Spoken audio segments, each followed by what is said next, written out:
Em nome do Pai, e do Filho, e do Espírito Santo. Amém. Bom Deus, nós nos colocamos na Tua presença com o nosso espírito e verdade. Nós queremos Te adorar e Te louvar. Abre, Senhor, o nosso coração, para que possamos acolher a Tua palavra, entender onde erramos, onde pecamos e quebramos a nossa amizade contigo. Amém. Queridos catequizandos, é com imensa alegria que nós iniciamos este nosso segundo encontro da iniciação da vida cristã. Nós estamos seguindo este material que é proposto pela catequese da Diocese de Marília, que pautam esses nossos primeiros encontros. Queria dizer que tenho recebido vários vídeos e são vídeos bem interessantes e que, de fato, vocês estão entendendo qual que é a ideia desse novo projeto de evangelização das catequeses através do YouTube. Se você não viu o vídeo anterior, vai lá nos vídeos e assista a nossa primeira aula, o nosso primeiro encontro, e depois venha até este próximo vídeo, este próximo encontro. Hoje nós falaremos sobre o pecado. Meus queridos irmãos, minhas queridas irmãs, o pecado, vou tentar definir o pecado com base no compêndio do Catecismo da Igreja. Ele é um conjunto daquilo que embasa a nossa fé católica. Tudo que vocês imaginarem sobre a vida na igreja, a vida na fé, a vida particular de cada um, o Catecismo está abordando. O pecado, ele é referido aqui no Catecismo como uma situação presente na história do homem. Vamos lá. O pecado está presente na história do homem.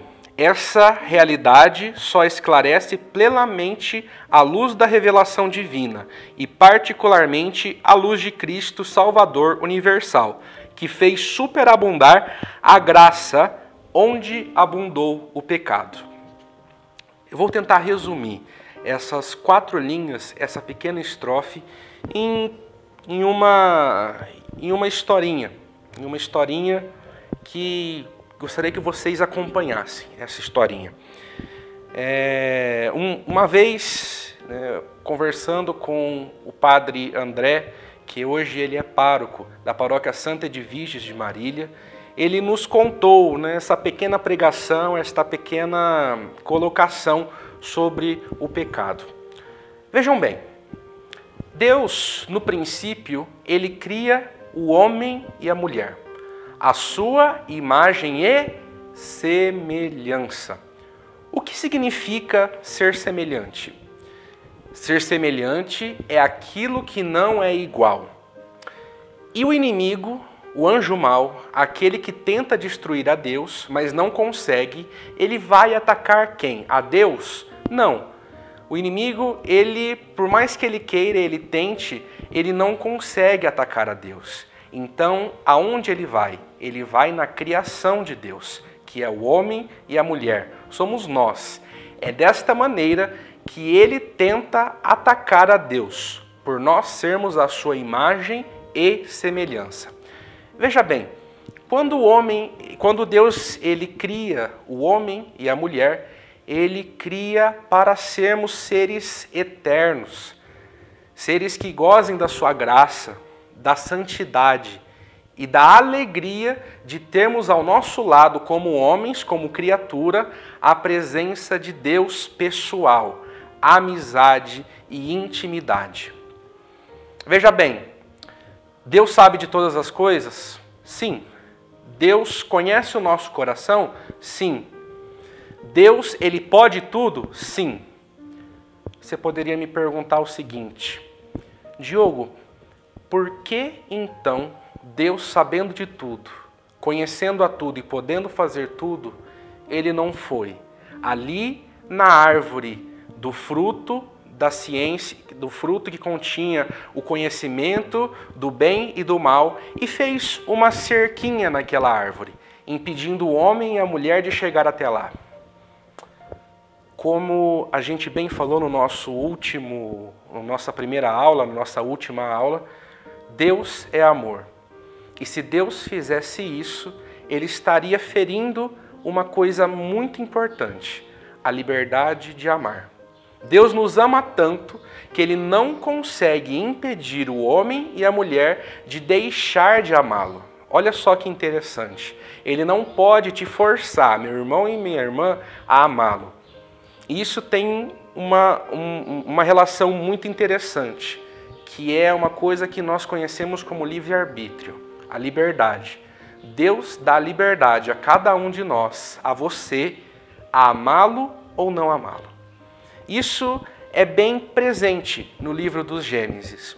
E quando o homem, quando a mulher, eles comem do fruto que dá o conhecimento do que é bom e do que é ruim, acontece que o pecado, ele entra na humanidade, ele entra no homem, o pecado original, ele entra no homem causando uma marca, uma mancha. Esta mancha nos separa de Deus, rompe a nossa amizade, rompe a nossa intimidade que nós temos com Deus.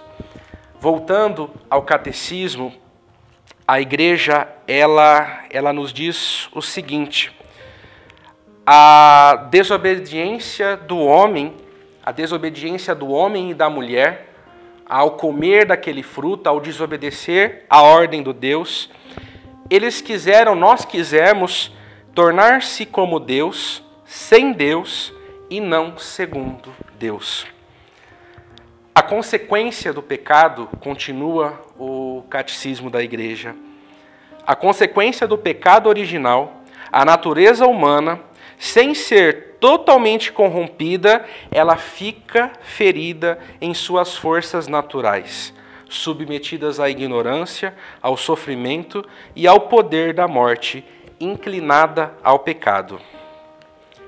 Quando o primeiro homem e a primeira mulher desobedeceram a Deus e contraíram a mancha do pecado original, essa mancha, ela continua a nos afetar geração após geração. Ela passa de pai para filho e as gerações vão se corrompendo com este pecado. O pecado, ele é uma forma de que o inimigo achou para nos separar essa amizade tão bonita que Deus tinha com a sua criatura. Na realidade, Deus sabia muito bem qual seria a ação, qual seria aquilo que Ele deveria fazer para restabelecer essa amizade que Ele quer ter conosco, para restabelecer essa relação de intimidade que Ele sempre quis ter conosco e para que qual nós fomos criados. Ele sabia, Deus no fundo Ele sabia que Ele deveria oferecer um sacrifício perfeito, oferecer um sacrifício que fosse possível vencer a morte ao qual nós estávamos condenados. Então, Deus envia o seu Filho único, Jesus Cristo, para nos salvar, romper o pecado, vencer o pecado e assim vencer a morte. Queridos irmãos, queridas irmãs, eu queria propor um exercício como meditação para a casa e que vocês possam estar me encaminhando via WhatsApp. Eu gostaria que vocês lessem. Mais uma vez nós vamos voltar na primeira carta de João. Não é o primeiro evangelho, não é o evangelho de João, mas a primeira carta de João, capítulo 1, versículo de 8 a 9. Vamos ler juntos. Se dizemos que não temos pecado, enganamo-nos a nós mesmos, e a verdade não está em nós. Se reconhecemos nossos pecados, Deus, que é fiel e justo, perdoará os nossos pecados e nos purificará de toda a injustiça. Leia mais uma vez, medite esta passagem, grave um vídeo, não precisa ser muito longo, pode ser um vídeo curtinho. eu queria que você, meditando essas palavras, me dissesse como é possível vencer o pecado e como é possível ter a salvação em Jesus Cristo. Pegue essas duas perguntas, pense bem, reflita bem e me mande. E eu estou ansioso para ver aquilo que vocês vão responder, aquilo que vocês vão meditar. Amém? Glória ao Pai, ao Filho e ao Espírito Santo, como era no princípio, agora e sempre. Amém.